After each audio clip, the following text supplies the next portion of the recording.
Si tu pensais que l'esclavage était terminé, alors tu peux immédiatement fermer cette vidéo et appelle ta maman pour qu'elle te donne une bonne grosse gifle. Installez-vous bien parce que le sujet d'aujourd'hui, comme dirait Kerry James, est tout simplement...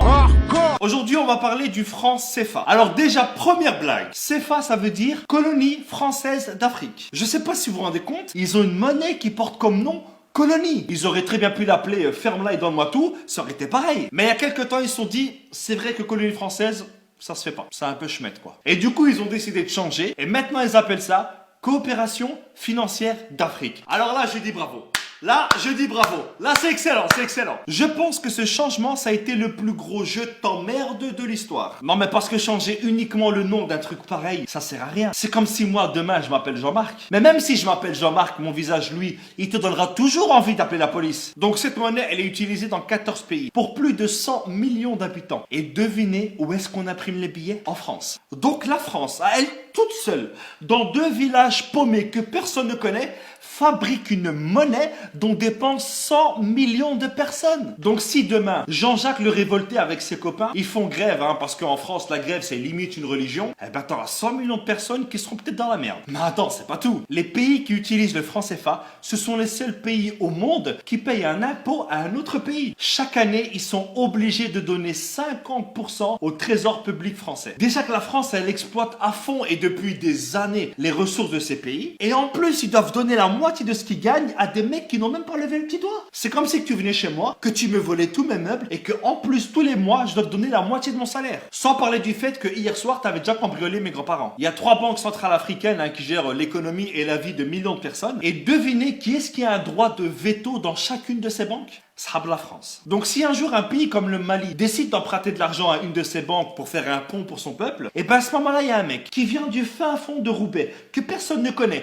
qui ne parle même pas la langue du pays, et ben il a le droit de dire... Le slogan de la France, ça devrait être maintenant... Liberté, égalité, fraternité au-dessus de la Méditerranée. En dessous, non, tu pues la merde. Et puis quand j'entends que la France fait des dons en Afrique, non, voler 50 € à quelqu'un et lui donner 10 €, ce n'est pas un don, c'est un remboursement. Et heureusement qu'il y a eu des chefs d'État qui se sont rebellés contre le franc CFA. Il y a eu par exemple Sylvanus Olympio. Ah non, lui il a été assassiné, pardon. Il y avait aussi Thomas Sankara. Non, lui aussi il a été assassiné. Non. Il y a aussi Modibo Keïta. Non, lui il est mort en prison, pardon. Je crois que je vais arrêter là. Récemment, François Hollande est allé à Bamako. Et je pense que sur une échelle de 1 à 20 sur le manque de respect, je pense qu'on doit être à 1000 ou à 2000. Regardez. Cher Président, cher Ibrahim, j'ai été très sensible aux mots que tu as bien voulu prononcer. Alors déjà, depuis quand est-ce qu'on appelle un président par son prénom? Et depuis quand est-ce qu'on tutoie un président? Mais c'est quoi ce manque de respect? Tu crois que c'est ton fils? Mais bon, pas grave, regardez la suite. Quand la France est en Afrique, elle ne cherche pas à exercer une influence. La France ne cherche pas à influencer l'Afrique, mais la monnaie de ces pays, la colonne vertébrale d'un pays, dépend entièrement de la France. Non mais là j'en ai marre, il se fout vraiment de notre gueule ce mec. Elle ne cherche pas à peser sur les choix politiques d'un pays.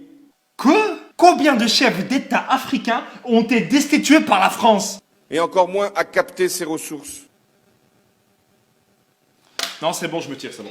J'ai l'impression que plus c'est gros, plus ça passe. La France, elle est là aujourd'hui uniquement grâce aux ressources de l'Afrique. La France, elle a comme ressource naturelle que le vent et la pluie. Et si la France ne s'intéresse pas à tout ça, qu'est-ce que vous faites à chaque fois en Afrique? Vous savez, à chaque fois qu'un président français va en France, c'est uniquement pour vérifier les stocks et voir si les employés ils travaillent bien. Aucun pays ne peut prendre son indépendance s'il ne gère pas lui-même sa monnaie. C'est pas possible. Je ne peux pas nourrir ma famille et m'occuper de mes enfants si tu voles à chaque fois dans mon frigo et que tu gères mon argent. Le franc CFA, c'est un système qui est mis en place uniquement pour aider le peuple français. Voilà les amis, c'est ici que s'achève cette vidéo. J'espère qu'elle vous aura plu. C'est l'une des vidéos les plus compliquées que j'ai eu à faire. Donc je compte sur vous pour partager un maximum cette vidéo. Parce qu'aujourd'hui, en 2017, il y a encore de l'esclavage, mais économique cette fois. Donc voilà les amis, je compte sur vous. Et n'oubliez pas, comme dirait ma grand-mère, qui vole à neuf se fera d'excellentes omelettes. Ciao! On oublie seulement une chose, c'est qu'une grande partie de l'argent qui est dans notre porte-monnaie vient précisément de l'exploitation, depuis des siècles, de l'Afrique. Pas uniquement, mais beaucoup viennent de l'exploitation de l'Afrique.